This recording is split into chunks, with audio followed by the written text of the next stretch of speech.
নমস্কার ভিউয়ার্স, কেমন আছেন? তো চলে এসেছি নতুন আজকে আর একটা নতুন রেসিপি নিয়ে আপনাদের সকলের স্বাদের চিকেন স্ট্রু।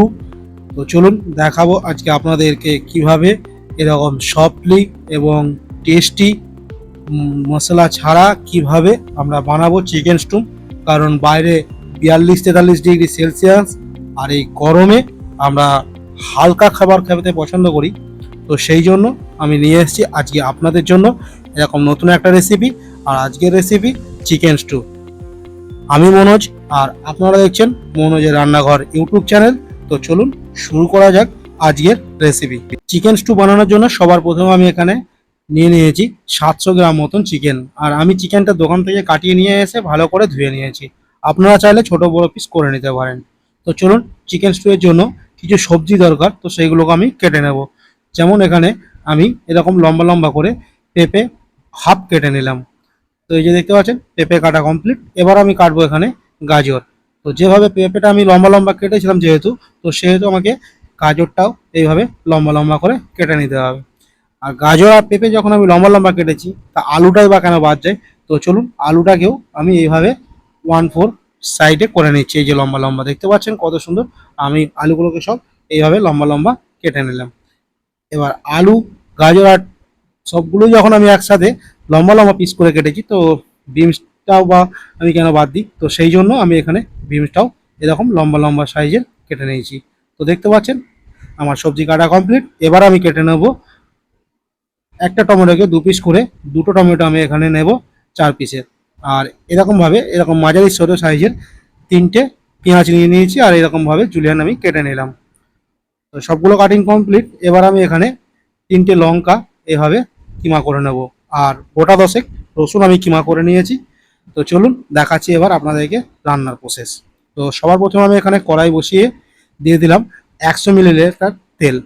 তো 100 মিলি তেলের মধ্যে আমি এখানে তেল গরম হতে দিয়ে দিলাম 4টে এলাচ দানা, 3টে লবঙ্গ, আর একটা ছোটো সাইজের দারচিনি, আর দুটো তেজপাতা। তো এগুলোকে একটু ভালো করে ভেজে নেব। এই যে দেখতে পাচ্ছেন একটু লাল লাল হয়ে গেছে। তো এবার এখানে আমি দিয়ে দিলাম যে জুলিয়ান পেঁয়াজটা কেটে রেখেছিলাম, তো সেই পেঁয়াজটা এখানে দিয়ে আমি একটু ভালো করে নেড়ে চেড়ে নেব। তো খুব নাড়াচাড়া করার দরকার নেই। এখানে আমি একটা কথা বলে রাখি, কারণ এটা সেদ্ধ আইটেম, তো সেই জন্য মোটামুটি একটা সেদ্ধ করে নেওয়ার পর আমি এখানে দিয়ে দিলাম যে রসুনগুলো আমি কেটে রেখেছিলাম। তো সেই রসুনগুলোকে একটাকে দুভাগ করে কেটে নিয়েছিলাম। তো সেগুলোকে দিয়ে একটু ভালো করে নাড়িয়ে চাড়িয়ে নিলাম। এই যে দেখতে পাচ্ছেন। এবার আমি এর মধ্যে দিয়ে দেবো চিকেনগুলোকে। তো এখানে আমি চিকেনগুলো সব দিয়ে দিচ্ছি। এই যে দেখতে পাচ্ছেন। আর চিকেন স্টু বানানোর জন্য চিকেন ম্যারিনেশন করার কোনো প্রয়োজন পড়ে না। তো চিকেনটা আমি এখানে দিয়ে একটু হালকা নাড়ার চেষ্টা করছি, দেখতে পাচ্ছেন। কারণ চিকেনটা দেওয়ার পর কড়াইয়ে লেগে যায়। তো সেই জন্য আমি এখানে দিয়ে দিচ্ছি এবার সবজিগুলো, যেমন আলু, গাজর আর পেঁপেটা। এখানে আমি বিনসটা এখন দেবো না, তো সেই জন্য কাঁচা লঙ্কা কিমাটা দিয়ে দিলাম।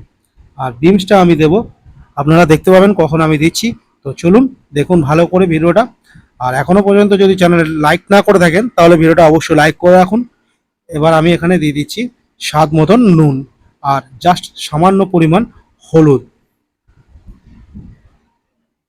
ভিডিওটা যদি ভালো লাগে তাহলে অবশ্যই একটা লাইক করবেন। চ্যানেলে নতুন হলে চ্যানেলটাকে সাবস্ক্রাইব করে পাশে থাকুন। আর ভিডিওটা শেয়ার করে সবাইকে দেখার সুযোগ করে দিন, কারণ বাইরে প্রচণ্ড পরিমাণ গরম। আর এই গরমে এরকম হালকা লাইট খাবারের জন্য একটা উপযুক্ত সময়। তো চলুন দেখতে পাচ্ছেন আমি সবজি সব নাড়াচাড়া ভালো করে করে নিয়েছি। এবার এখানে আমি দেখতে পাচ্ছেন এই যে প্রচণ্ড জল বেরিয়ে গেছে। আমি এখানে এখনো পর্যন্ত কোনো জল ইউজ করিনি। তো এটাকে নাড়াচাড়া করার পর নুন দিয়ে, তো সেই জন্য জলটা বেরিয়ে গেছে। এবার আমি এটাকে জল দিয়ে দেব। তো এই যে দেখতে পাচ্ছ আমি এখানে পুরোটা পরিমাণে 1 লিটার জল ব্যবহার করেছি। তো এখানে আমি এই 1 লিটার জল দিয়ে এটাকে ভালো করে এখন নেড়ে চেড়ে নেব।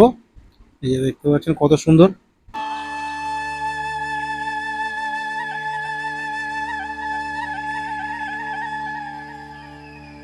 তো এবার আমি এখানে দিয়ে দিচ্ছি যে কেটে রাখা টমেটোটা ছিল, সেই টমেটো দুটোকে আমি এখানে দিয়ে একটু নাড়িয়ে চাড়িয়ে নেবো।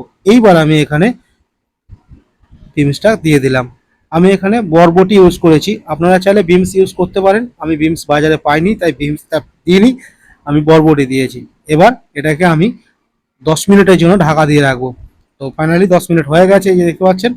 তো আমার এখানে আলুটা, এই যে দেখতে পাচ্ছেন, আলুটা সেদ্ধ হয়ে গেছে আর সবগুলোই মোটামুটি সেদ্ধ হয়ে গেছে। তো টমেটোর যে খোসাটা আছে সেই খোসাটাকে আমি এইভাবে তুলে বাদ দিয়ে দিচ্ছি। তো দেখতে পাচ্ছেন সবগুলোকে আমি এইভাবে খোসাগুলো বাদ দিয়ে দিলাম। এবার আরেকটু নেড়ে চেড়ে নেব। এবার এখানে আমি 1 কাপ পরিমাণ দুধ ব্যবহার করছি। তো সাধারণত আপনারা বাড়িতে এইগুলো পেয়ে যাবেন, যে কটা আমি জিনিস দিয়েছি। তো সেগুলো আপনারা দেবেন, দেখবেন টেস্ট আরও সুন্দর হবে। তো আমি এখানে দুধটা দিয়ে এবার আর একটু ভালো করে ফোটাবো। আর তার আগে বলে রাখি, এবার ফোটার আগে এখানে আমি অল্প পরিমাণ গোলমরিচ আর অল্প সামান্য ভাজা জিরে গুঁড়ো, প্রথমে জিরেটাকে একটু ভেজে নেবেন, তারপরে গুঁড়ো করে নিয়ে যে রোস্টেড জিরে পাউডার হয় সেটা ব্যবহার করেছি। তো এবার হালকা করে নেড়ে, এই যে দেখতে পাচ্ছেন ফুটছে। আর আমার এখানে পুরো কমপ্লিট একদম হয়ে গেছে। এই যে দেখুন কত সুন্দর সাদা কালার হয়েছে আর একদম জাস্ট খেতেও ওয়াও টেস্টি। তো যদি ভালো লাগে, আপনাদেরকে রিকোয়েস্ট করছি, যদি ভিডিওটা ভালো লাগে তাহলে অবশ্যই একটা ভিডিওতে লাইক দেবেন আর ভিডিওটা কমেন্ট করে জানাবেন কেমন হয়েছে। আর সবাইকে শেয়ার করে দেবেন। চ্যানেলে নতুন হলে অবশ্যই চ্যানেলটাকে সাবস্ক্রাইব করে পাশে থাকুন। আর পাশে যে বেল আইকনটা আছে সেটাকে টিপে দেবেন, যাতে নেক্সট কোনো ভালো ভিডিও যখন আমি পোস্ট করব সবার প্রথম আপনার কাছে নোটিফিকেশন চলে যায়। তো এবার আমি এখানে সার্ভ করব। তো এই যে দেখতে পাচ্ছেন কত সুন্দর একদম পুরো। তো চলুন এবার খাওয়া যাবে। তার আগে আপনাদেরকে দেখাই, এর উপরে আমি অল্প পরিমাণ গোলমরিচ আরও দিয়েছিলাম। এই যে দেখতে পাচ্ছেন কত সুন্দর গোলমরিচ দিয়েছি। আর এর মধ্যে আমি অল্প সামান্য বাটার ইউজ করেছি, এই যে হাফ টেবিল চামচ বাটার আমি দিয়ে দিয়েছি। তো চলুন খাওয়া যাক। জাস্ট আমি নরম একদম তুলতুলে সফট একটা চিকেনের রেসিপি আপনাদেরকে শেয়ার করলাম। তো চলুন, ভালো থাকুন, সুস্থ থাকুন আর গরমে নিজের শরীরের যত্ন নিন। তো টাটা, দেখা হচ্ছে নেক্সট কোনো ভালো রেসিপির ভিডিও নিয়ে। ততক্ষণের জন্য সবাই নিজের খেয়াল রাখুন।